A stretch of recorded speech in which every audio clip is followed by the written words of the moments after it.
Hi hello, ಇಲ್ಲಿ ನಾನು mini vlog series ಶುರು ಮಾಡ್ತಾ ಇದ್ದೀನಿ. ಹಾಗೆ ಇಲ್ಲಿ ನಂದು ಮಾರ್ನಿಂಗ್ ರೂಟೀನ್ ಶೇರ್ ಮಾಡ್ಕೊಳ್ತಾ ಇದ್ದೀನಿ.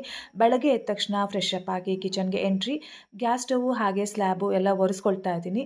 ಹಾಗೆ ಇಲ್ಲಿ ನೀರು ಮತ್ತು ಹಾಲು ಎರಡೂ ಕಾಯ್ಸೋಕೆ ಇಡ್ತಿದ್ದೀನಿ. ನಂದು ಡೇ ಶುರು ಆಗೋದೇ ಬಿಸಿ ನೀರು ಕುಡಿಯೋದ್ರಿಂದ, ಹಾಗಾಗಿ ಇಲ್ಲಿ ನೀರು ಕಾಯ್ಸೋಕೆ ಇಡ್ತಾ ಇದ್ದೀನಿ. ಮೀನ್ ವೈಲ್ ರಾತ್ರಿ ಪಾತ್ರೆ ಎಲ್ಲ ತೊಳೆದಿದ್ದು ಬ್ಯಾಸ್ಕೆಟಲ್ಲೇ ಬಾಕಿ ಆಗಿತ್ತು.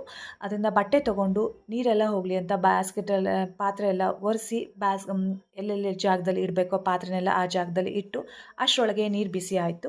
ಇಲ್ಲಿ ಬಿಸಿ ನೀರು ಕುಡಿದೆ ನಾನು. ನಂತರ ನನಗೆ ಇಲ್ಲಿ ಪಿಂಪಲ್ ಆಗಿರೋದ್ರಿಂದ ಫೇಸಲ್ಲಿ ಗುಳ್ಳೆ ಆಗಿತ್ತು. ಹಾಗಾಗಿ ನಿಮಗೆ ಒಂದು ಟಿಪ್ ಹೇಳ್ತೀನಿ. ಟಿಪ್ ಅಂತಲೇ ಅನ್ಕೋಬೋದು.